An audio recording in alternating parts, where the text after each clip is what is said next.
Ladies and gentlemen, welcome back. This is another video review from Dreadwing 1989, and this time I give you Transformers Generations 2012 for the Cybertron Jazz. Now, as you can see, Jazz is in his for the Cybertron form, and in this game he is he's pretty much some sort of sports car. I'm not very good with cars, I'm afraid. If someone could tell me what kind of car he is, that'd be fantastic.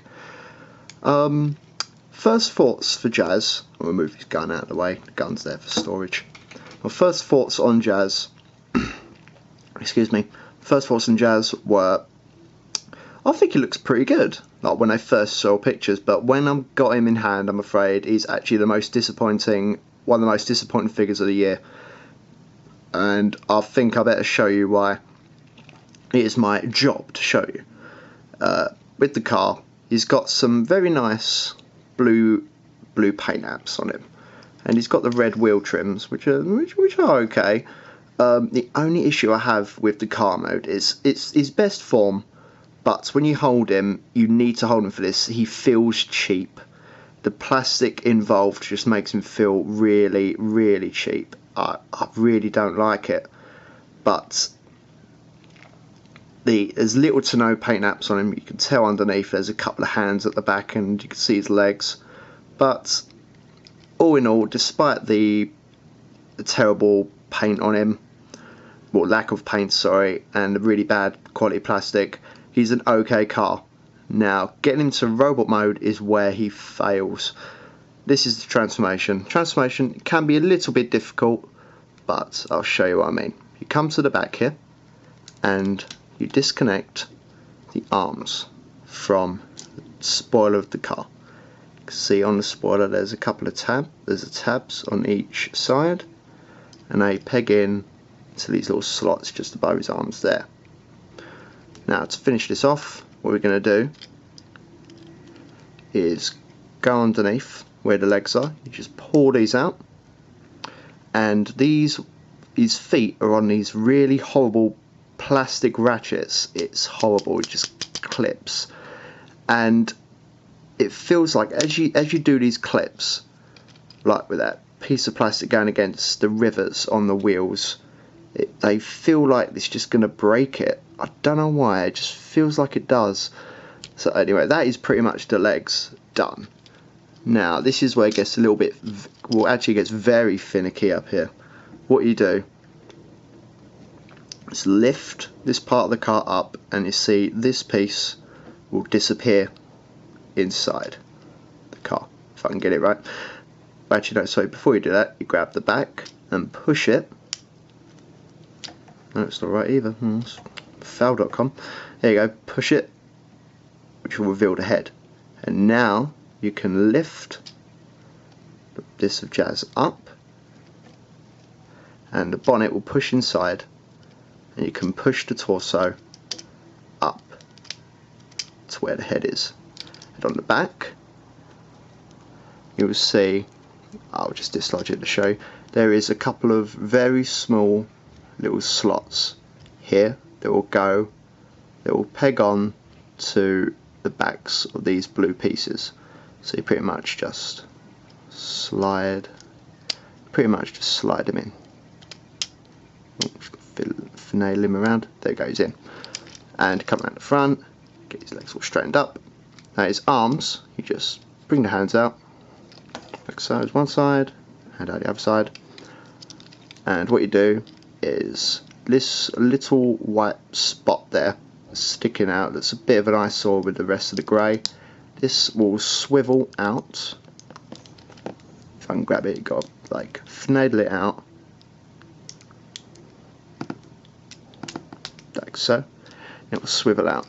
When you do this, you can then dislodge the shoulder from this part and bring this piece round, and it will snap in to the side. You could bring his arm down and position it ready. Then you do the same with the other arm. You just swivel it round like so. Then you can dislodge the arm up, bring it forward, snap it in, bring the arm down, And here we have Ford Cybertron Jazz in robot mode. Now, first thing I need to say is the proportions of his robot mode. The proportions, as you can see, are he's got some very, very small legs compared to this big bulking body, and just looks a bit weird in honesty. And the cheapness of the cheapness of the plastic still stays within the robot mode. And when you just sort of like pick him up and you move him around, you can see he's very hollow, very badly hollow on the inside. Just and the when I said about the weird ratchet sort of clip for his feet, it's in the elbows as well, where this one feels quite tight, while this one just feels a little bit looser. And I don't like these weird cheap plastic ratchets. I just don't know why they're there, but it doesn't really, it just doesn't work with me. And like little to no paint details on him on the front either, although his face is a bit weird. His face is a little bit weird, but I don't mind his face too much. That's probably the best point of the figure next to the vehicle mode. And he comes with his gun, and his gun's very, very small, very small. But like posability with him is pretty bad as well. His head does move, but only barely. You're going to get about that much turn-wise on both sides. Arms do full 360. Out about there, just because his shoulders are a little bit bulky and they bump against the side. Elbows, full 90 degrees, that's it. Wrists do get slight wrist swivel because his wrists are on ball joints. No waist swivel. He has a little bit of thigh swivel there, just slightly on both. Does have knees 90 degrees. And these are like the weird plastic ratchets for the like arms. It's like teeth ratchets for the arms and for the feet. But because of the way his feet are as well, trying to get a decent like pose of him, just yeah, it's not going to work. Now, can I recommend this guy? My answer is no. I'm afraid I really can't. If you were to get a different Ford Cybertron figure, get Optimus Prime or Shockwave. Optimus Prime or Shockwave. They are much, much better figures. Shockwave is easily the best of the three, but Jazz, I'm afraid I can't recommend. Hasbro should have put more time into him.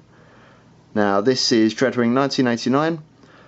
Rate, comment and subscribe, and I'll see you all next time. Goodbye.